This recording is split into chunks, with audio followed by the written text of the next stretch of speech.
Hello students, स्वागत है आपका फिर से इस चैनल पर।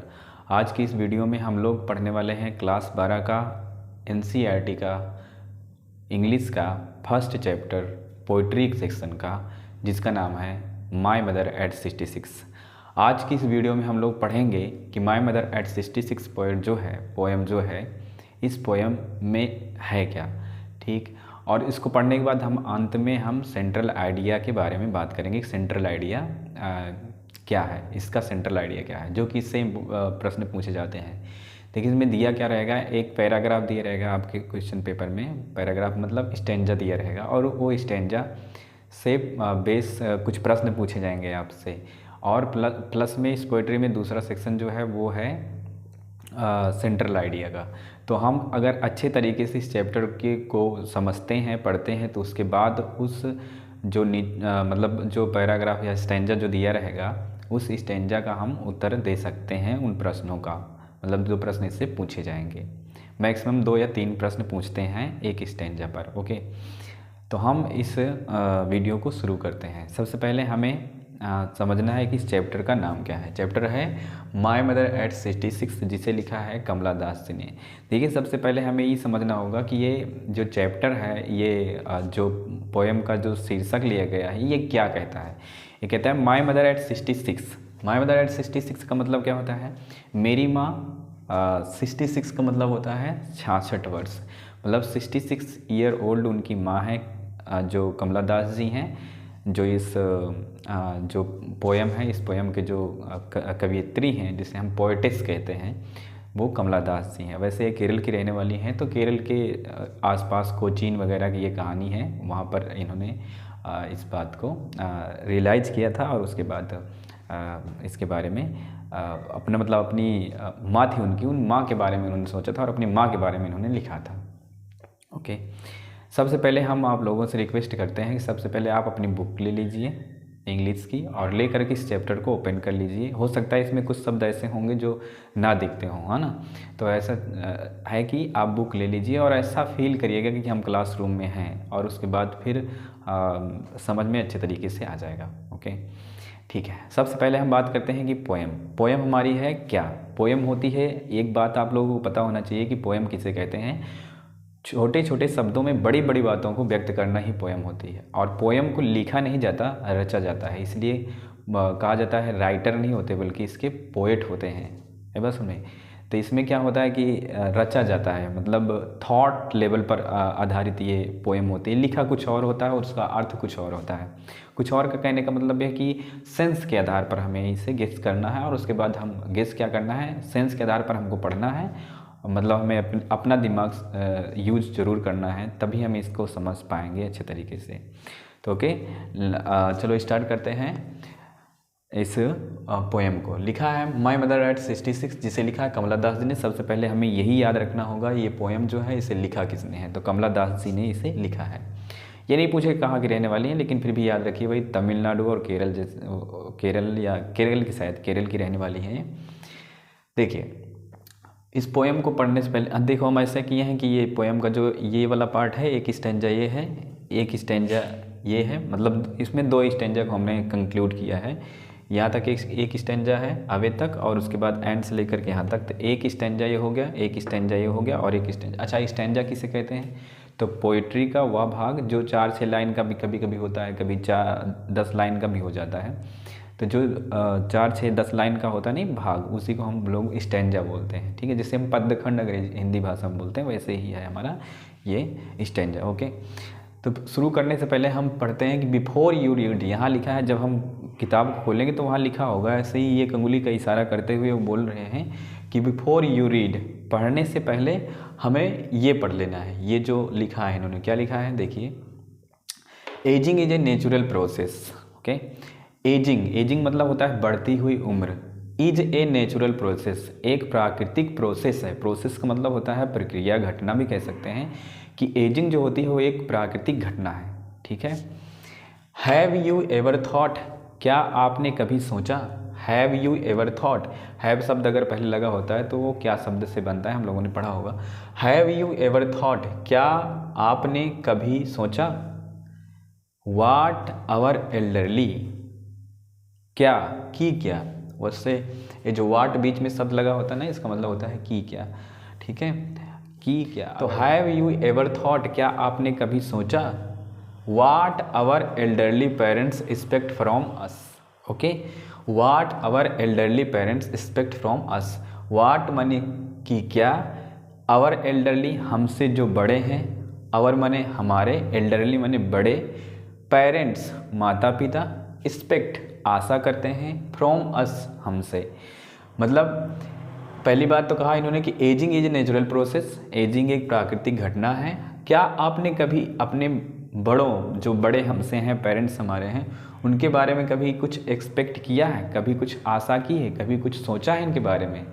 देखिए हम अब ये जो पोएम है, इस पोएम में हम लोग ये सीखेंगे क्या, इसमें हम ये पढ़ेंगे कि दरअसल जीवन है क्या। ओके, हम लोग, आपके या हमारे जो एल्डर लोग होंगे, जैसे जो बुज़ुर्ग हैं, बूढ़े हैं, अगर उनकी बात करें तो क्या हमने कभी उनके बारे में सोचा कि वो लोग क्या सोचते होंगे अपने माइंड में। क्योंकि उनकी एज जो है वो धीरे धीरे बढ़ ही रही है, बढ़ रही है का मतलब अब उन लोगों के पास डिप्रेशन से फील होती होगी। डिप्रेशन का मतलब सब दुनिया में सबसे ज़्यादा अच्छा प्यारा क्या है, तो हम लोगों को पता है सबसे प्यारा अगर हम कहें जीवन में हमारे क्या है, तो वो हमारी जान है। मतलब हम चाहते हैं कि हम जीवित रहें, सबसे ज़्यादा प्रिय हम लोग इसी को मानते हैं। अब वे लोग जो बुजुर्ग हो चुके हैं, हमारे पूर्वज, अब समझ सकते हैं कि वो सोचते होंगे कि हमारी जो डेथ है अब नज़दीक है, अब हम लोग मरने वाले हैं। और राइटर की जो, या सॉरी पोएट की जो माँ है वो 66 की हैं, तो वो तो और ज़्यादा डिप्रेस होंगी ना, क्योंकि अब उनकी डेथ होनी है ना। तो वो सोचते होंगे, क्या सोचते होंगे, क्या हमने कभी उनके बारे में सोचा, क्या हमने कभी ये सोचा कि वो लोग क्या सोचते होंगे कि अब क्या होगा उनके आगे, मतलब कि अब वो लोग का जीवन निर्वाह कैसे होगा, या हम कह सकते हैं कि क्या हमने कभी सोचा कि वो लोग क्या सोचते होंगे। ओके, तो एजिंग ये नेचुरल प्रोसेस तो है, हम इसे रोक तो सकते नहीं हैं। हैव यू एवर थॉट, क्या हमने कभी सोचा है कि our elderly parents expect from us, हमसे क्या आशा करते हैं। देखिए कहते हैं ना कि वो जो समय है वो समय लौट करके कभी आने वाला है नहीं। हमारे जो मम्मी पापा हैं या हमारे दादा दादी होंगे, जो बुज़ुर्ग हैं, अभी तो हमारे साथ हैं, हम लोग तो फील कर रहे हैं, मतलब ठीक है हम लोग हाँ साथ में हैं, लेकिन कुछ दिनों के बाद, या हमको तो पता ही है कि वो दिन कौन सा आएगा ये हम नहीं जानते, लेकिन एक दिन ज़रूर ऐसा आएगा कि वो लोग हमसे बिछड़ जाएंगे, वो लोग हमसे इतनी दूर चले जाएंगे कि हम लोग उनको, मतलब चाह के भी हम लोग उनसे मिल नहीं सकते, है ना। तो क्या हम कभी उनके बारे में सोचते हैं, इस सब के बारे में, कि वो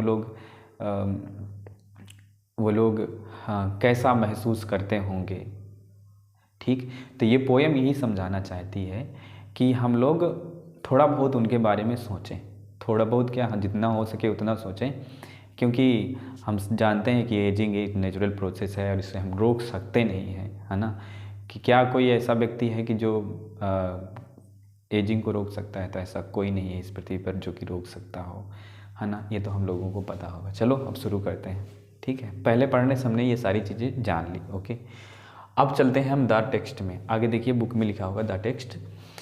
driving from my parents home to Cochin last Friday morning I saw my mother beside me, doze open mouth, her face ashen like that of a corpse. Okay, पहले हम इसकी हिंदी मतलब समझा देते हैं, फिर इसका अर्थ क्या है, कहना क्या चाहती हैं कवि क्या कहना चाहते हैं, मतलब कवियत्री जो है वो क्या कहती हैं, तो उसको हम बताते हैं। देखो, जो कवियत्री हैं, एक दिन वो अपने कार से कहीं जा रही हैं, कार से जाएंगे, उसके बाद फिर फ्लाइट पकड़ेंगे और कहीं जाएंगे। ओके, तो वो अपनी कार में बैठी हैं और उनकी माँ भी उनकी कार में बैठी हुई है। तो वो चल रही हैं अपने पेरेंट्स के घर से। देखो, driving from my parents, driving करना मतलब चलना, ड्राइव करना। फ्रॉम माई पेरेंट्स होम, अपने पेरेंट्स के होम से मैंने ड्राइविंग करते हुए चला। टू कोचिन, कहाँ जा रही थी, कोचिन जा रही थी। कोचिन क्या है, एक एयरपोर्ट है, वहाँ पर जा रही थी। ठीक है, driving from my parent home to Cochin, अपने पेरेंट के घर से मैं कोचिन जा रही थी। कोचिन, अच्छा नहीं तो कहोगे कोचिंग जा रही थी, कोचिन। ओके, लास्ट फ्राइडे, पिछले शुक्रवार को मॉर्निंग में, पिछले शुक्रवार को मॉर्निंग को मैं अपने पेरेंट्स के घर से कोचिन जा रही थी। Okay, I saw my mother, तभी मैंने अपनी माँ को देखा। देखो वो जा रही थी और अपनी उसकी माँ जा रही थी। आई सा माई मदर, मैंने अपनी माँ को देखा। सा मीन्स सी का सेकेंड फॉर्म है, पास्ट इंडेफिनिट टेंस है। आई सा माई मदर, मैंने अपनी माँ को देखा। बिसाइड मी, बिसाइड का मतलब होता है साइड बाई साइड, या कह सकते हैं बगल में। मी माने मेरे, मतलब मेरे बगल में मेरी माँ बैठी थी, मैंने उन्हें देखा। डोज ओपन माउथ्ड, डोज मतलब होता है ऊँघना, वो नहीं कहते वो ऊबना या ऊँघना। ओपन माउथ्ड था उनका, मतलब मुंह खुला हुआ था, डोज थी। Her face ashen like that of a corpse, उनका जो फेस था असन था। असन मीन्स होता है पेल, पेल मीन्स होता है हल्का पीला होना, मुरझा जाना। उनका जो चेहरा था, वो फेस जो था वो असन लाइक था। असन लाइक मतलब थोड़ा मुरझाया हुआ था, मतलब मुरझाया हुआ था। लाइक की तरह, दैट ऑफ ए कॉप्स, कैसे मुरझाया हुआ था, जैसे कि ये कॉप्स, कॉप्स मीन्स होता है डेड बॉडी, डेड बॉडी की तरह। ओके, अब पूरे का अर्थ हम फिर समझते हैं। एक दिन जो कवियत्री हैं वो अपने पेरेंट के घर से वो जा रही थी कोचिंग। और कब जा रही थी, लास्ट फ्राइडे को जा रही थी, पिछले वाले शुक्रवार को मॉर्निंग में। तभी मैंने देखा, मतलब कवियत्री कहती है मैंने देखा, अपनी माँ को देखा जो कि मेरे बगल में बैठी थी। डोज ओपन माउथ था, आधा मुंह खुला हुआ था, और डोज थी, डोज का मतलब ऊँघ रही थी। ओके, डोज का मतलब होता है। हर फेस असन लाइक, उनका चेहरा जो था असन था, असन लाइक था, तो हल्का मुरझाया हुआ था। ठीक है, पेल मीन्स होता है मुरझाया हुआ या हल्का पीला। दैट ऑफ ए कॉप्स, और कैसे था, जैसे एक डेड बॉडी की तरह थी। हो गया एक स्टैंजा का अर्थ। अब इसमें प्रश्न जो पूछेगा वो पूछेगा, लेकिन ठीक है, इसका अर्थ हम समझ लिए कि एक दिन जो कवियत्री हैं, कवियत्री की माँ और कवियत्री दोनों अपने घर से प्लेटफॉर्म पर जा रही थी और कोचिंग में जा रही थी, तभी उसने अपनी माँ को ध्यान से देखा। वैसे तो हमेशा देखती थी, लेकिन आज जो है उन्होंने कुछ एक्सपीरियंस किया है, कुछ अनुभव किया है। ओके, आगे वाले स्टेज हम समझते हैं क्या देखा। Pain and realised, pain means होता है दुख, दर्द, एंड रियलाइज्ड और महसूस किया, विथ दैट उसके साथ, she was as old as she, वह थी इतनी बूढ़ी जितनी थी। मतलब हमने लुक एट, आगे देखते हैं, look at but soon put that thought away. Okay, pain मतलब हमने एक दर्द देखा उनकी आंखों में, या उनके चेहरे पर, या उनके शरीर पर मैंने एक दुख, मतलब दुख भरा शरीर देखा। एंड रियलाइज्ड, और हमने रियलाइज किया, रियलाइज का मतलब हम कह सकते हैं कि महसूस किया हमने। ओके, विथ दैट उसके साथ, she was as old as she, वह इतनी बूढ़ी थी कि जितनी थी। मतलब कहने का मतलब कि वो पूर्ण रूप से बूढ़ी थी, मतलब बूढ़ी हो चुकी हैं, है ना। तो मैंने उनके चेहरे को देखा और मैंने उनको देखा तो मुझे एक दर्द सा महसूस हुआ। दर्द का महसूस, देखो यहाँ दर्द महसूस करना, सिंपल सी बात वो कहना ही चाहती हैं कि उनकी माँ जो है, अब वो सोच रही हैं कि उनकी माँ की अब डेथ होने वाली है ना। और जब डेथ होने वाली है तो एक दर्द उनके अंदर महसूस होगा, और वो दर्द क्या होगा तुम समझ सकते हो कि अभी तक इनकी माँ इनके साथ है, लेकिन कुछ दिनों के बाद हो सकता है इनकी माँ इनसे छूट जाए, या चल इनकी डेथ होने वाली है क्योंकि बूढ़ी हो चुकी है। Looked but soon put that thought away, looked means मैंने देखा उनको, कह रही मैंने देखा, बट सून लेकिन जल्द ही, पुट दैट थॉट अवे उस विचार को मैंने अवे कर दिया, दूर कर दिया। मतलब जो अभी विचार मेरी माँ के बारे में आ रहे थे, मैंने देखा अपनी माँ को। नॉर्मली हम भी ऐसा ही करते हैं, जैसे हमारे घर में कोई बुज़ुर्ग हैं या कोई बूढ़े लोग हैं, दादा वगैरह, या तो कुछ माता पिता हैं हमारे, या कोई भी है, तो हम लोग देखते तो हैं उनके चेहरे को, उनको थोड़ा सा ध्यान तो देते हैं, लेकिन फिर से हम अपनी नज़रों को वहाँ से हटा लेते हैं। हम जानते हैं कि हाँ ये बूढ़े हो चुके हैं अब, है ना, इनकी एजिंग जो है वो हो रही है, मतलब एजिंग का मतलब उम्र बढ़ रही है, और ये अब हो सकता है डेथ के नज़दीक हों, लेकिन हम लोग थोड़ा सा ध्यान देने के बाद वहाँ से अपनी नज़रें हटा लेते हैं। सेम टू सेम वैसा ही कवियत्री कह रही हैं कि looked but soon put that thought away, मैंने देखा लेकिन सून ही अपनी थॉट को वहाँ से हटा लिया, उनके बारे में विचार करना बंद कर दिया। एंड लुकेड आउट एट यंग, और बाहर देखा मैंने यंग ट्रीज़ की तरफ, मैंने छोटे छोटे पेड़ जो थे, यंग ट्री मतलब होता है छोटे छोटे, तो छोटे छोटे जो पेड़ थे उन पेड़ की तरफ देखा। स्प्रिंटिंग कर रहे थे, स्प्रिंटिंग का मतलब होता है रेसिंग, रेसिंग का मतलब होता है तेज़ी से गति कर रहे थे। मतलब अब कार गति कर रही थी तो लगता नहीं कि बाहर वाली चीज़ें गति कर रही हैं। कार में अगर कोई व्यक्ति है तो बाहर की जो चीज़ें दिखेंगी वो गति करती हुई दिखाई देंगी। तो ऐसा ही कवियत्री देख रही हैं छोटे छोटे पौधों को और कह रही हैं कि वो स्प्रिंटिंग कर रहे हैं, ट्रीज स्प्रिंटिंग। मैंने बाहर कार से देखा तो छोटे छोटे जो पेड़ थे वो स्प्रिंटिंग कर रहे थे, मतलब थॉट वहाँ से हटा लिया है उन्होंने। द मेरी चिल्ड्रेन स्प्लिंग, मेरी चिल्ड्रेन, मेरी मीन्स होता है हैप्पी, चिल्ड्रेन मतलब होता है बच्चे, स्प्लिंग, स्प्लिंग का मतलब होता है कमिंग आउट, कम आउट भी कह सकते हैं या कमिंग आउट। तो जो हैप्पी चिल्ड्रेन थे, खुश बच्चे थे, वो स्प्रिंग कर रहे थे आउट ऑफ दियर होम्स, अपने घरों से निकल रहे थे। छोटे छोटे बच्चे थे रास्ते में, छोटे मतलब घर थे और घरों से छोटे छोटे बच्चे निकल रहे थे, उसको उन्होंने देखा या उन बच्चों को उन्होंने देखा जो कि घर से निकल रहे थे। बट आफ्टर द एयरपोर्ट्स, लेकिन आफ्टर द एयरपोर्ट्स सिक्योरिटी, जब वे लोग एयरपोर्ट पहुंच गए, उतरे होंगे गाड़ी से, एयरपोर्ट में गए होंगे, तो एयरपोर्ट में जाने से पहले सिक्योरिटी होती है, मतलब अंदर जाने से पहले चेक किया जाता है, सिक्योरिटी चेकअप किया जाता है। But after the airport security, security के बाद, एयरपोर्ट की सिक्योरिटी के बाद check standing a few yards, standing okay, security check के बाद standing a few yards away, standing मतलब खड़ा, स्टैंड मतलब खड़ी होना, ए फ्यू यार्ड्स माने कुछ, यार्ड माने होता है गज, अवे माने दूर, कुछ गज की दूरी पर मैंने देखा, मतलब सिक्योरिटी का जब चेकअप हो गया तो कुछ गज की दूरी पर मैंने देखा। I looked again at her, मैंने देखा, अगेन मैंने पुनः, एट हर मैंने उनको, मतलब कह रही हैं कवियत्री कि सिक्योरिटी चेकअप हुआ और उसके बाद मैंने फिर से अपनी माँ को देखा। उसके बाद क्या हुआ आगे वाले में दिखाते हैं, ये वाला मिटा करके हम यहाँ पर एक और लिखते हैं। देखिए अब हम अंतिम वाले स्टेंजा जो है वो उस स्टेंजा के बारे में बात करते हैं। देखिए अगले वाले स्टेंजा में देखिए कवियत्री ने कहा है, देखिए wan pale as a late winter's moon and felt that old familiar ache, my childhood's fear but all I said see you soon Amma, all I did was smile and smile and smile. Okay, अब एक एक line का अर्थ समझते हैं। One miss होता है colourless और पेल miss होता है पीला या मुरझाया हुआ, फीका भी कह सकते हैं, कलरलेस का मतलब होता है फीका, फीका और मुरझाया हुआ चेहरा था उनका। कैसे फीका हुआ मुरझाया हुआ चेहरा था? As a late winter's moon, और कैसे जैसे एक, एज मैंने जैसे एक, लेट मतलब होता है जो लेट में निकलता है, विंटर्स मतलब होता है सर्दियों का, मून मिस होता है चंद्रमा, सर्दियों में निकलने वाला मून की जो प्रकाश होता है ना, वैसे ही एकदम हल्की फीकी सी दिखाई दे रही थी, मतलब उनका चेहरा जो था ऐसा हल्का पीला और हल्का फीका सा दिखाई दे रहा था। एंड फेल्ट दैट, और मैंने महसूस किया, कवियत्री कहते हैं कि मैंने महसूस किया कि क्या महसूस किया, दैट ओल्ड फैमिलियर एक, उस पुराने परिचित दर्द को, उस पुराने परिचित दर्द को मैंने महसूस किया। और वो पुराना परिचित दर्द कौन सा था? वही दर्द कि मेरी माँ अब हमसे बिछड़ जाएगी, पता नहीं कब बिछड़ जाएगी, क्योंकि अब वो बूढ़ी हो चुकी है।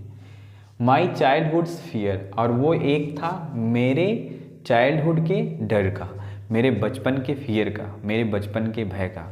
देखो बचपन का भय यहाँ कहना क्या चाहती हैं कवियत्री? कहना ये चाहती हैं कि शुरुआत से मैं जब से देख रही हूँ, जब से मैंने देखा है, बचपन से मैंने देखा है अपनी माँ को, तो वो ऐसी ही बूढ़ी हैं। और मैंने कभी ध्यान जरूर किया था कि हाँ एक दिन ये हम लोगों से हमसे बिछड़ेंगी और हो सकता है मतलब इनकी डेथ होगी, ऐसा वो चाइल्डहुड का फियर है उनके पास। बट ऑल आई सेड, लेकिन जो भी मैंने कहा, बट मैंने लेकिन ऑल आई सेड, जो मैंने कहा, सी यू सून, वो कहा मैंने कि फिर मिलेंगे। कवियत्री कहती हैं कि मैंने अपनी माँ को केवल इतना ही कहा, हम फिर मिलेंगे अम्मा। ऑल आई डिड, और जो भी मैंने किया वो कुछ नहीं था, केवल स्माइल था, स्माइल था और स्माइल था। मतलब मैं केवल हंसी और हंसी और हंसी। ओके, अब एक बार फिर से हम तीनों चारों स्टेंजा देखिए। हमने कहा कि एक स्टेंजा हमारा ये वाला है, दूसरा स्टेंजा है हमारा यहाँ तक ये वाला, तीसरा स्टेंजा है यहाँ से लेकर के यहाँ तक, और चौथा स्टेंजा है हमारा ये। पेपर में हमारे हो सकता है कोनो भी स्टेंजा दे दे और उस स्टेंजा के आधार पर क्वेश्चन पूछ ले और उस क्वेश्चन के हमें से उत्तर पूछेगा। अच्छा, हम ऐसा करते हैं कि एक स्टेंजा लेते हैं, नहीं रहने देते हैं इसके, ये तो पहले एक बार पढ़ लीजिए, उसके बाद अभी हम सेंट्रल आइडिया इसका दिखा देते हैं कि सेंट्रल आइडिया क्या होगा इसका, है ना। तो दो चीज़ें हो जाएंगी, इसको अच्छे से पढ़िए और प्रश्न जो पूछेगा इसका प्रश्न का उत्तर हम दे सकते हैं। जैसे मैं एक क्वेश्चन दिखाता हूँ,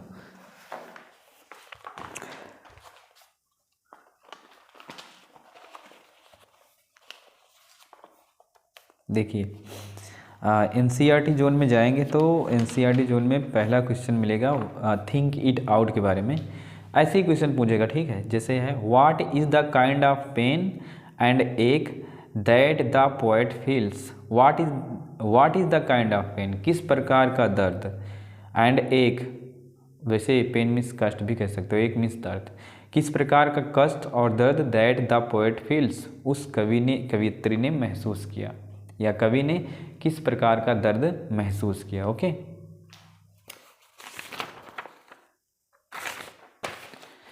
तो किस प्रकार का दर्द उन्होंने महसूस किया था। यहाँ पर दर्द एक वाला जो हमारा है वो कौन सा है, ये वाला देखिए, as a late winter's moon and felt that old familiar ache my childhood's fear.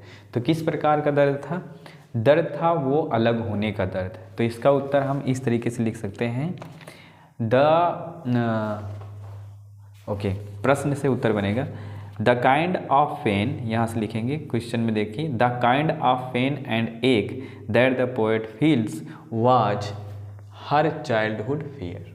Okay, her childhood fear, यहीं से हमारा उत्तर बन जाएगा और हम लिख सकते हैं। अच्छा, मैं लिख कर दिखा देता हूँ। जैसे अगर प्रश्न पूछा है what kind of pain, what kind of pain and ache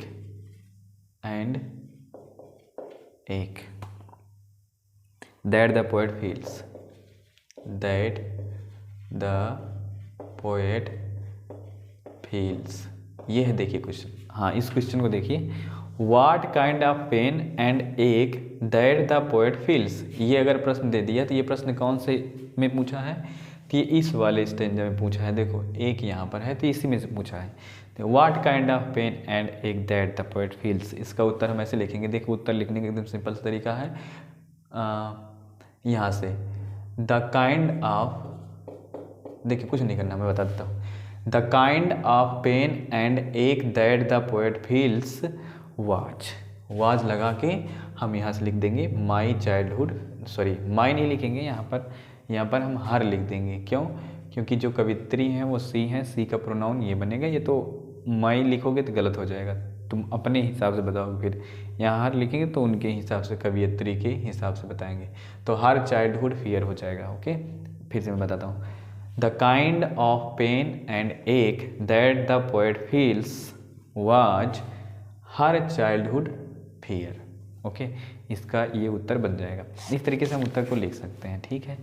और इस पोएम का जो सेंट्रल आइडिया है वो सेंट्रल आइडिया हम लिख देते हैं, इस सेंट्रल आइडिया को भी यहाँ पे, और उसको समझा भी देते हैं कि सेंट्रल आइडिया क्या। ऐसा करते हैं हम दूसरी वीडियो बनाएंगे, उस दूसरी वाली वीडियो में हम सेंट्रल आइडिया इसका बता देंगे। ओके, इस पोएम को 1, 2 बार 3 बार ज़रूर पढ़िएगा, क्योंकि पढ़ोगे नहीं तो ये उत्तर जो प्रश्न पूछेगा उस प्रश्न का उत्तर नहीं दे सकते। ओके, अच्छे तरीके से अगर पढ़े हैं तो हम उसका उत्तर दे सकते हैं, ठीक है। अगली वाली वीडियो में हम सेंट्रल आइडिया दिखा देंगे, ठीक। धन्यवाद।